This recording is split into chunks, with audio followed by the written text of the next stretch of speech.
Մայիսի 24-ն է, գրեթե 20 օր շարունակ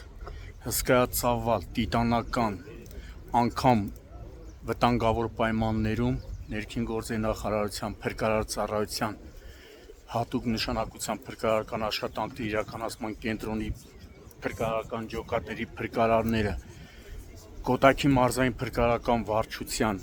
Հրազդանի, Սևանի ջրասուզակները, Հրազդանի, Չարենցավանի, Աբովյանի փրկարարները, ինչու չէ նաև Մարմարի գյուղի ողջ բնակիչները եւ Հայաստանի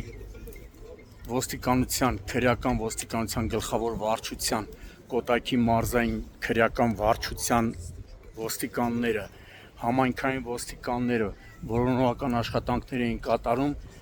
առավոտյան լույսը բացվում էր, ամսի 4-ին էր, չէ՞ տղերք, ամսի 4-ից որոնում էին, ինչպես շատերն էին արդեն ասում, հրեշտակ Տիգրանին, ցավոք այսօր ամսի 24-ին ջրասուզակները վաղ առավոտվանից փրկարարների հետ սկսել էին որոնողական աշխատանքները եւ դեպքի վայրից մի քանի կիլոմետր հեռավորության վրա, ահա այս հատվածում այն ծառերի ճաճոտ վայրում հայտնաբերել են երեխայի մարմինը։ Այս պահին տարածքը սահմանազատվել է, տեղում աշխատում են Հայաստանի քննչական կոմիտեի, Կոտայքի մարզային քննչական վարչության քննիչները, վարչության պետն է տեղում, տեղակալն է տեղում, Կոտայքի քրեական վարչության պետը եւ կարելի ասել ամբողջ գյուղը։ Այսօր նույնպես ողջ Մարմարիկը Տիգրանի հարազատների հետ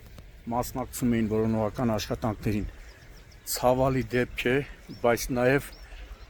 առիթից օգտվելով չեմ կարող մի քանի խոսք չուղղել այն սուտ գուշակների, ովքեր ավելի շատ խանգարում էին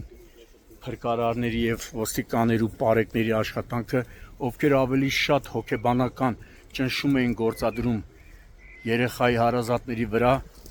ինչպես ժողովուրդն ասում, ամբաղ զամբաղ խոսում էին, թե երեխան այս ծառի տակ է, երեխան անտառի ուղղությամբ է գնացել, հարգելի սուտի գուշակներ, ձեր այդ քայլերով դուք ավելի շատ ծառայում եք սատանային, քան Աստծուն։ Դեպքի փաստով էլ երեխայի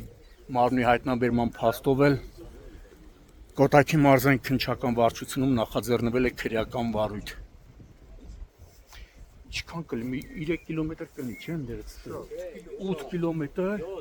7։